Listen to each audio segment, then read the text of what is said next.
Good day. John White from successinbusinessandlife.org. I'm going to talk about office politics today. Most people find this topic extremely threatening, shall we say. It's just the way the world works. Alexander the Great was famous for his hierarchy. General at the top, Alexander at the top. 3 other generals were under him. Each one of them had an army under them with generals and colonels and whatever, all the way down. That's the hierarchy. That's the way hierarchy works. When Alexander the Great died, there was a war between the 3 generals to divide up his territory, and they ruined the whole thing. Office politics can be damaging, or it can be very helpful to you. If you learn what's in this book, Office Politics, what they will never tell you, and I tell you, but they won't tell you. You'll understand what office politics is, but let me give you my definition right out of the book.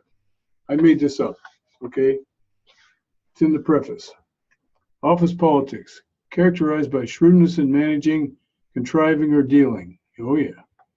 Shrewdly, tactfully, and wisely promoting a policy. Keen and farsighted with penetrating vision and judgment of the weakness and strength of friend or enemy. Got that? Friend or enemy. Manipulating, expedient, practical, deceitfully charming, and treacherous. Ardent, wily, cunning, deceptive, and Machiavellian. All right, let's flip to the first chapter. First chapter is called Why Office Politics. Most people think they can work around it or not have to deal with it, but it's everywhere. It started in Alexander's army. When he died, the 3 generals under him fought for tried to take over the whole thing, and they ruined everything. So office politics can be damaging to you or it can be helpful to you, depending on whether you understand it or not. It's a very simple thing. It happens in every organization, even the Rotary Club, even the PTA. People are always jockeying for positions and gossiping and backstabbing, manipulating, all sorts of nonsense all the time instead of just trying to get the job done. That's everywhere, and it affects every company. Nobody can avoid it. No company's found a way to prevent it. And this quote opens the book. It's from the Buddha, one of the wise people on the planet of all time. Believe nothing, no matter where you read it or who said it, no matter if I said it, unless it agrees with your own reason and your own common sense. Now, that's a wise guy to tell you that. I'm telling you the same thing. Whatever I tell you in this video or at my website or in my workshops, if it doesn't jive with your common sense and your reason, throw it away. You don't need to believe everything I say. Take what you want and leave the rest. That's what we tell people in therapy. Read a book, you take the good parts and shit can the rest. So I'm telling you the same thing. You read this book and all the other books I recommend, take what works for you and leave the rest. Why office politics? Office politics is necessary and normal because that's the way the world works. It isn't like our parents told us, or preachers, or professors, or politicians. I call them the 4 Ps: parents, preachers, professors, and politicians. Those are the people that gave you the values and beliefs you have right now. On my website, successinbusinessandlife.org, I tell you lots of things that aren't going to agree with what your parents told you, aren't going to agree with what your preachers told you, aren't going to agree with what your professors or high school teachers or even grade school teachers told you. And of course, the politicians. Most of you don't believe the politicians, but some of you do. The politicians are all a bunch of crooks. I've never met a good politician in my life, ever.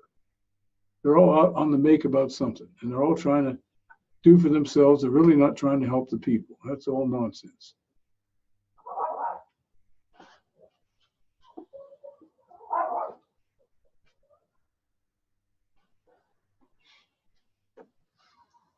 Three of the 4 Ps socialized you, taught you, molded you. They even brainwashed you about many things. The 4th P, politicians and office politicians, use what your parents, preachers, and professors taught you. They use it to manipulate you. Okay, they use it to manipulate you. That's why this book is so important. This book prevents manipulation. Office politicians are very good at manipulating you. But although your parents were well-intentioned, they didn't know how the world really works. They believed what their parents told them. They did the best they could with what they knew at the time. And what they knew at the time was be a good Boy Scout, brush your teeth, comb your hair, be honest, and obey the rules and tell the truth in your resume. Okay, I did that. Let me take a little side trip here on my first resume. When I got out of the Army in 1965, I got a job at Hughes Aircraft in Fullerton. We built ground radars. And my job was a very low-level job at the bottom of the food chain, absolutely the bottom. I got $80 a week, and my job was to list the parts on the drawing on 80-column IBM sheets. I had to write the part number, the name, who made it, what the federal stock number was, a brief description, and Hughes part number. One letter in each one of those squares. That's my job with a pencil. Okay. It's about this long, 30 columns. A typical airplane or tank has about, I don't know, 500,000 million parts in it. Every screw, every bolt, every nut, every kind of paint that's used on, everything is listed on the drawing for that assembly. And assemblies, they put the assemblies together and they make the tank. There's a motor, a transmission, a cannon, a loader, levers. There's just millions of parts in the damn thing. And I have to write everything about every part from every drawing I'm assigned. And those given to a girl and key punches them. Now that sounds, probably don't even know what a key punch is, but it's a poor woman sits at a keyboard and she types what I wrote in the cards, and in the 80 columns of a little IBM card, remember it used to say, don't spindle or staple or mutilate. She punches holes in there that correspond with what she sees on the paper. It's put in the computer, and the computer looks through there and it sorts all the parts, gets all the same screws, all the same nuts, all the same everything that's in that, let's say, the radar system. Then the Army decides which parts they want to buy.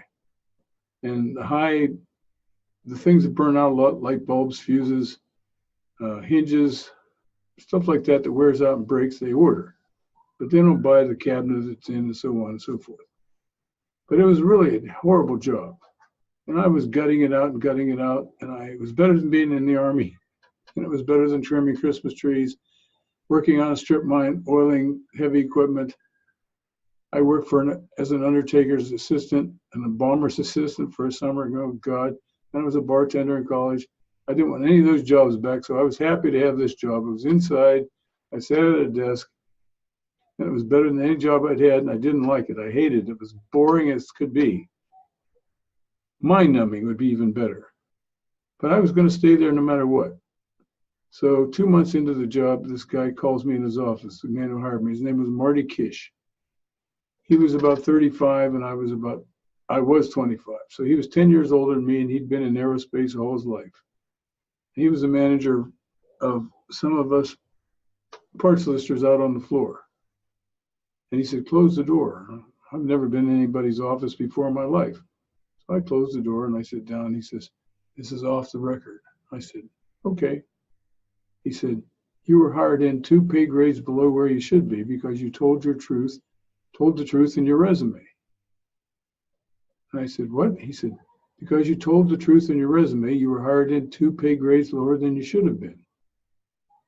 And I still had a puzzled look, and he said, personnel, known as human resources nowadays, discounts everybody's resume by 40%. That's why you were hired in where you were. I compared your resume with everything you filled on the application, which they check on all that, where you worked, how much you made, how long you were there, and all that. And everything was exactly the same as your resume. But they don't check your application right away. They look at your resume and they put you in a slot. That's why you are where you are. He said, I'm sorry, that's the way business works. And I must have looked like somebody shot my cat. And he said, okay, John, the next resume, pump it up a little bit. because they're going to discount it. You got to start up here because they're going to push it down to there. I said, okay, boss. And I left. 6 months later, I quit. The same guy told me as I was leaving, I didn't have another job. One of the first mistakes I made in office politics that I don't want you to ever make. Never quit until you have another job. Once you're unemployed, you're an untouchable leper. Ick. People don't hire from the unemployed. They hire from people who have jobs. Okay. I didn't understand that part of it. I just hated this job and it was making me sick. So I quit. When I quit, he asked me, do you have a job? And I said, no. He said, well, you'll find one. You're a smart guy. You're a hard worker. He said, besides, nobody starves in America. I said, okay, thank you. I shook hands and I left. And I couldn't get a job for 3 weeks, 4 weeks even. Now, this was at the height of what we call the bullet business in California. People were hiring everybody. If they could breathe and fog up a mirror, they were hiring them. But because I quit, I'm some kind of branded some sort of a non-human being, and I finally did get a job. And I didn't quit till I had another job. Okay. Only have to screw that up one time. Okay, side trip. Your parents were well-meaning. They just didn't know how the world really works because they believed what their parents told them and what their preachers told them and what their professors told them. And they never tested it out. Like my dad was a dentist, and he had only, before he became a dentist, the only jobs he had was he was a butcher's helper. He worked on the day labor as on the streetcar tracks in Pittsburgh, and he was a short order cook, and he drove a cab. And he was supporting his dad, his mom, and his sister doing that while he put himself through Pitt Dental School. Pitt's private, costs a lot of money. But anyway, he didn't know anything about office politics. He didn't quite understand how the world works either.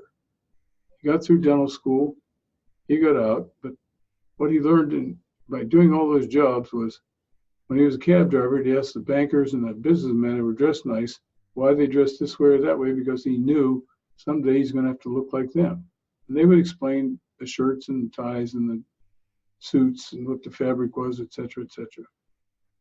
But that's coming later on how you dress for success. The point is, your parents weren't trying to mislead you. They weren't trying to sell you anything that they didn't believe. Be a good Boy Scout, tell the truth, and tell the truth on your resume. Okay, office politics, you learn quickly to not do that. All right, let's see. Your parents were well-meaning. Let's see what's on this page. But they were well-meaning, but they did things to control you. Why? Because they have work to do. They have places to go and people to see and things to do. So first thing they do to control you is put you in a crib so you can't crawl around and destroy the property in the house. So the things they taught you, don't ask why. You can't change your mind. Once you say something, you have to do it. Tell the truth. Follow the rules without question. Stand, like in grade school, stand in line, don't talk. Older people know more than you. I got that lectured to me 100 times. You can trust the police and the government. Well, I don't think very many people believe that anymore. Do as you are told. That's right. Whatever the scoutmaster says you got to do. Whatever the teacher says you got to do. Whatever the police say you've got to do. And then when I was a teenager, marijuana leads to heroin. You'll go blind if you masturbate. Stand in line and don't talk. Sit still and be quiet. In essence, do as I say, not as I do. Okay, so we all get out there in the world, we get out of college, and we go looking for a job, we get a job, we get in a company, and we tell the truth and do all this stuff, and it doesn't get anywhere. We get passed over all the time. The point of all this is think for yourself. Believe what you know is true from experience.